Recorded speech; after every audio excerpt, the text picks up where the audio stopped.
Hello, you two. I'm glad you got my letter. Durin's awake and waiting on the bench over there. I'm here if you need help. Just give me a shout. Don't worry about us. We'll be fine. Oh, hey, you two. I just remembered what happened right before I passed out. Thanks for holding me back. I shudder to think what might have happened if you hadn't. I'm fine now. It's just... a lot of people seem to have forgotten me. Don't worry. We'll figure out a way to fix this. Why don't you start by telling us what happened? It felt so strange. After I realized no one recognized me anymore, I suddenly felt like I'd completely lost contact with my body. Abyssal power lies sealed within this body I inhabit. So when I lost my connection to it, I lost control of that power too. It wasn't until I heard everyone calling my name that I was able to reconnect with my body. You lost contact with your body? Does that mean there's something wrong with it?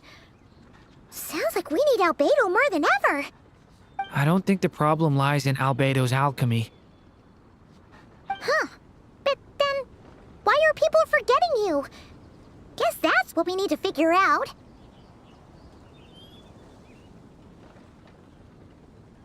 That means we need Alice for sure. But it's been ages and she still hasn't been in contact.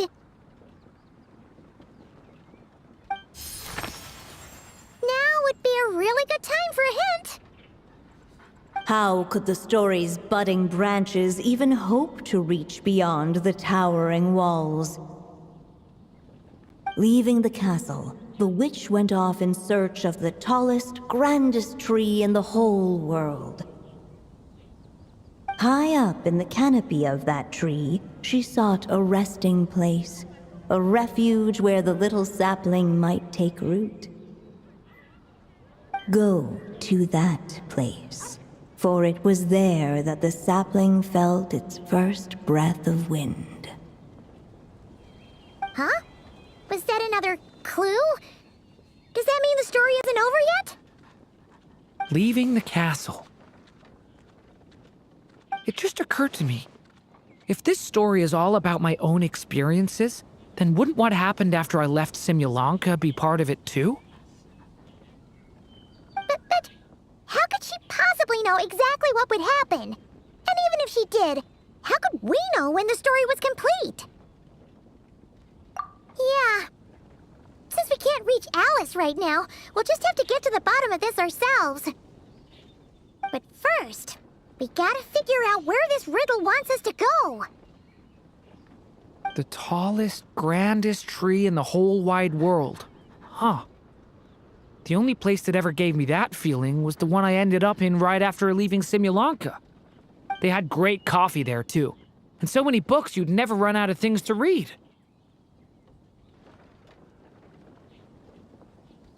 Think about it. Our search in Mondstadt began in a library, right? Well, Sumeru City's got one of those too, and it's absolutely huge. What do you say? Should we try looking there? Huh. That does kind of make sense. And it's not like Paimon's got a better idea. Alright, let's just give Jean and the others a heads up first. Well, it sounds like you've got a plan, so I won't interfere. All I ask is that you stay safe. Albedo won't be back for some time, and until he is, we can't know for sure how dangerous Durin might be in his current state. I'm so sorry about what happened before. Believe me, I'm not blaming you, and neither is anyone else here. If anything, it's the opposite. We're all just worried about you. Worried? About me? Come with me. I want to show you something. As soon as they heard you were awake, they all hurried over to see how you were doing. You all came to see me? A little birdie told me you're working on finishing a storybook. So maybe all those people losing their memories is just a plot twist. waiting to be resolved. Miss Lisa, you always seem to know how to put my mind at ease. Please, everyone, don't worry about me. When I get back, I'll find a way to complete my mother's story, and the one we started, too. Whew. After the library hunt in Mondstadt, it's not as if Paimon was expecting this to be easy. But this... yeah... this is something else. Where do we even begin? Even the clue this time seemed kind of cryptic.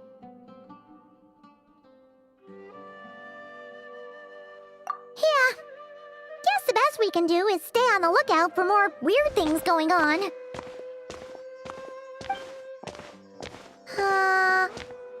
Huh?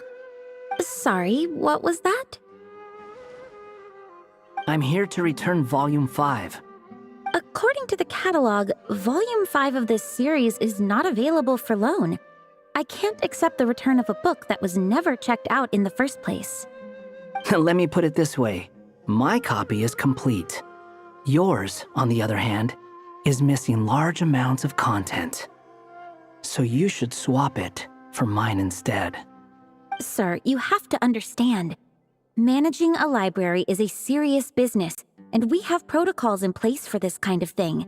I can't just replace an important volume in our collection based on nothing more than your word. Hey! Look what the Wandering Tom dragged in! Oh, it's you. And, what is it you're doing here? I'm a traveling scholar, as you know. Isn't a library the most natural place for me to be? Well, the last time we saw you was all the way in Notcry. Paimon just didn't expect to suddenly see you in Sumeru, that's all. There were some things I needed to come back and take care of. Some documents had gone missing, so I tracked them down, restored them to the original condition. And now, I'm here to return them. And considering what I'm planning to do next, it feels like a weight off my shoulders. What's going on with you, huh? You look like a kicked puppy. Hat guy. At least you haven't forgotten about me. What's that supposed to mean?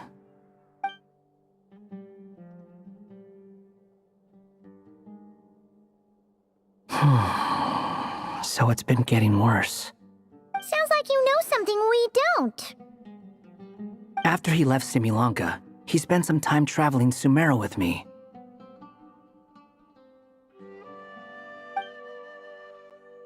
I was working on several texts at the time, and I stumbled upon something strange.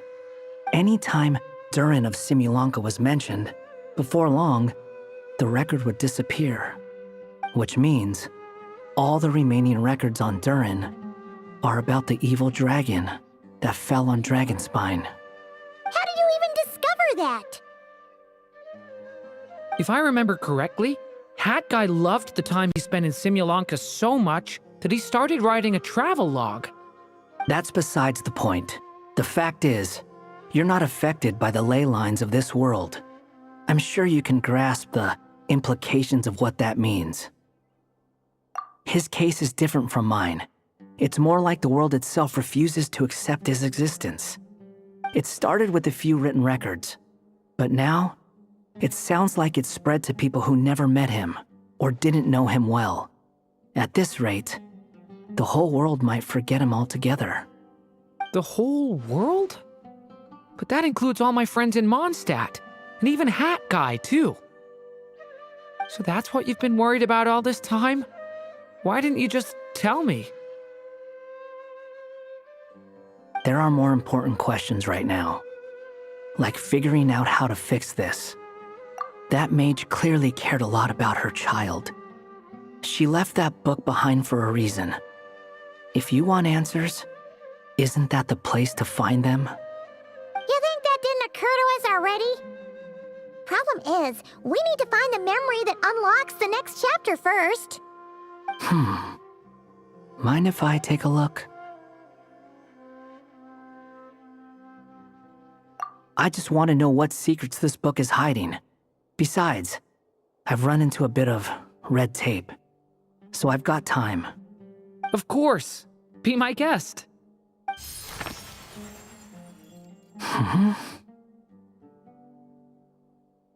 So, the memory we've been looking for was about you? All along?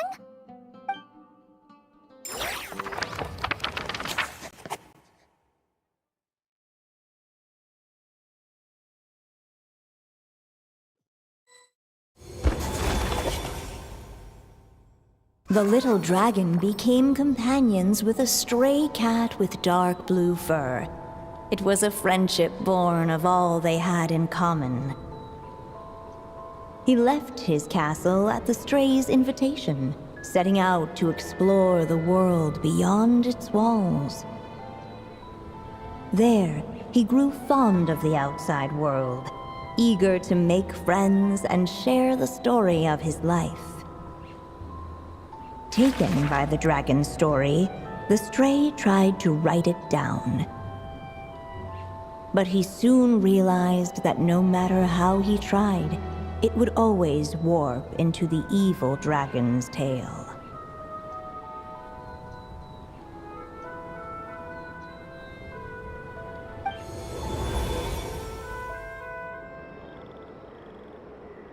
So, this is the world where this chapter takes place? Looks like we're at the top of some kind of gigantic tree.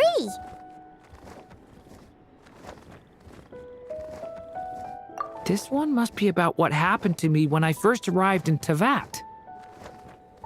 No wonder the memory that unlocked it was about Hat Guy. Most of my memories from that period were. Hold on.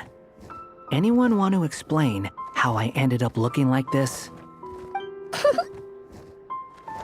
Maybe you've become a character in the story too.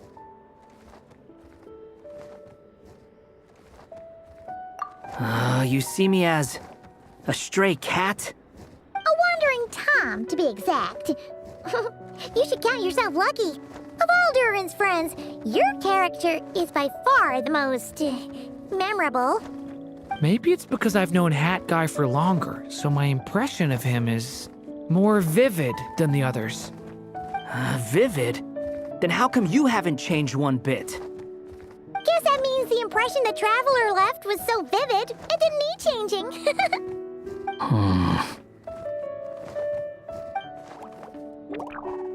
Hello, everyone! Ready for today's adventure? It's the storybook, Durin. Oh. So you're not playing yourself in this one? Does that mean the two of you have even more memorable roles to play? Where are we going today, kitty cat? Whatever. Just follow me. Same as always. Okie dokie! Can we chat along the way? If you have something to say, just say it.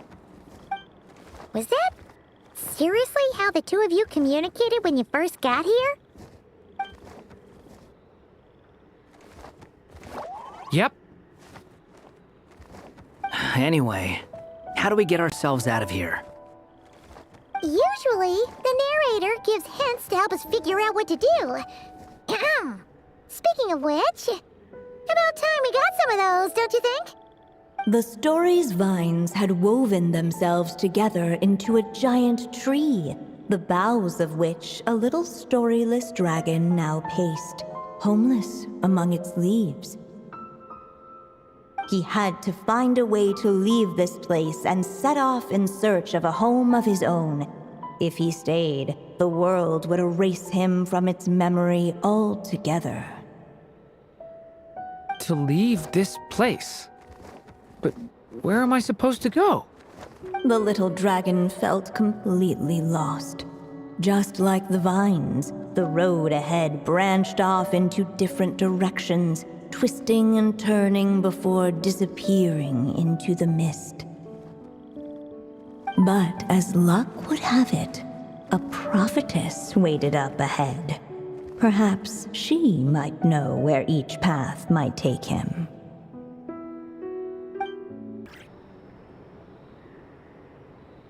Oh, you must be the little lost dragon. It's true. My friends and I are lost. This meeting was no accident. The prophetess was in fact the Seer Witch, here to present her promised gift. The Seer Witch. Oh yeah! That's Mona's teacher, right? The old hag? Insolent child. I am the Seer Witch, your prophetess, not some old hag. Sorry! Now, little lost dragon, I have come to bestow the gift I once promised. A prophecy. A prophecy? Hear me now, for my prophecy is this. One day, the dragon from beyond the castle shall be reborn, and none may avert its coming. The wind took the prophecy and swept it off into the distance. And so, the little dragon was shown a path to wander. As far as I remember, once that alchemist from Mondstadt learned about the prophecy, he chose to stand with you against the evil dragon. So, what does any of this have to do with you being forgotten? Oh, wise witch of prophecy. Could we trouble you with another question? As enigmatic as she was elegant, the Seer Witch spoke no more, for her thoughts had long since returned to the starry firmament above. Just when we actually needed her. The Seer Witch was my mother's friend, so the prophecy she just gave should turn out to be helpful. Well, it's not like we've got better options. But, if all we need to do is leave this place, which path should we take? Why don't we take a look around? If we go this way, we'll be heading back to Mondstadt, just like we planned. Out of all the options so far, this seems like the safest, right? At least we know what happens next. He helped stop the evil dragon from returning, gets a new body, makes a whole bunch of friends, who all just forget about him. But you didn't forget, Hat Guy. I'm just saying, choosing this path wouldn't solve the main problem. You'd still end up being forgotten. Huh.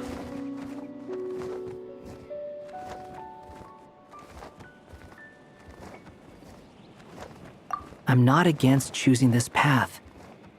I just wonder what secrets it might be hiding. Let me think about it.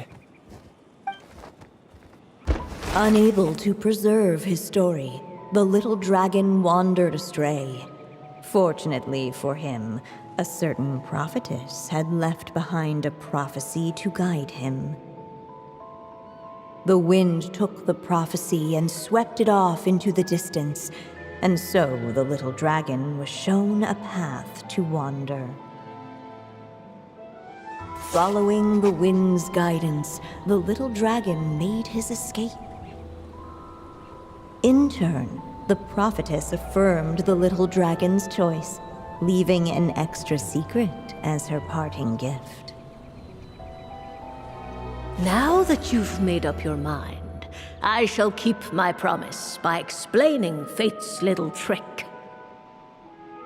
Long, long ago, the gods of the high heavens gave the world outside the castle a magic of its own. They called it storytelling. It was a magic of almost unshakable power that governed how people met, grew close, and understood one another.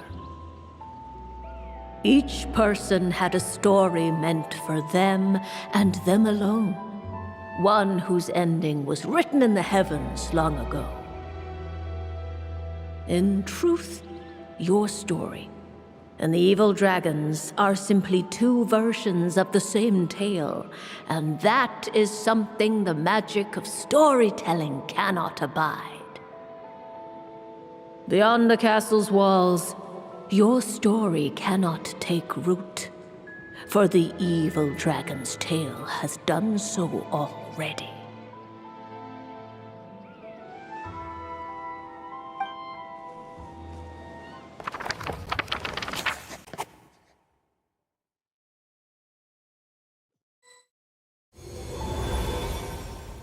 So, that was the secret?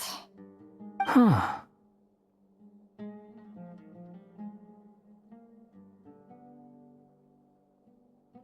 But what does that mean? You still don't get it? Simulanka Durin and Tevat Durin share a special kind of connection. Their fates are mirror images of one another. While they were in two separate worlds, there may have been some mutual influence, but their fates were independent. But when Simulanka Durin came to Tevat, a version of his fate already existed there. So, how can two fates exist at the same time? The answer is, they can't. The rules of this world don't allow it. You can't return a book you never checked out in the first place. So, what's Durin supposed to do? Those mages seem to have come up with quite the ingenious solution.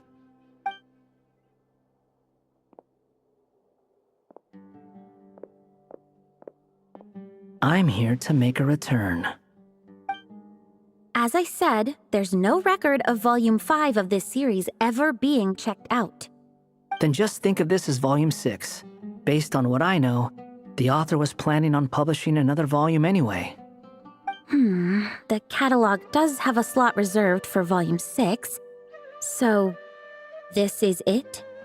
Sure, let's go with that.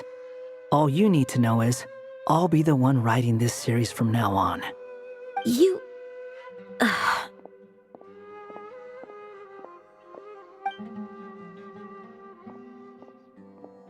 What are you up to this time? Remember the red tape I mentioned before? Well, I just took care of it. Now, I guess you'll be off to see your alchemist friend? It should be pretty obvious by now. He has the answers you're looking for. Well, we do have a whole bunch of things to confirm with Albedo, that's for sure. But didn't Jean say he'd be gone for quite a while? I'll join you. Just let me know when it's time to go.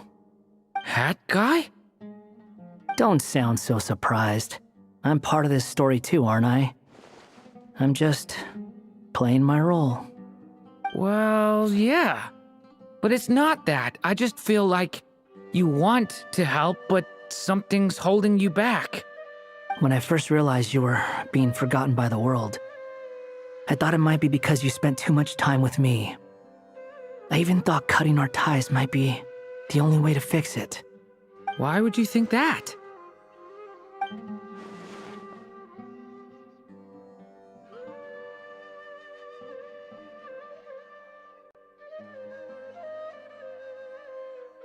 It doesn't matter now. Judging from the answer this book has given us, I was probably overthinking it.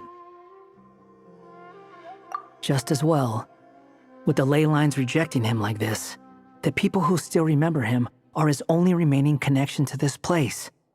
If that last fragile tie was broken, who can say what devastation his unbound body might unleash? And to think I'm one of the people keeping you here, instrumental in helping change your fate. Can't say I saw it coming. Well, if it's good enough for Hat Guy, it's good enough for me. After all, he is about as odd as humans get. Excuse me?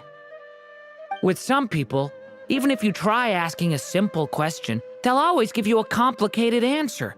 And the more you ask, the more complicated it gets. Truth is, Hat Guy's just that kind of guy. Whatever. All I needed was a yes or no, so we can quit it with all the back and forth.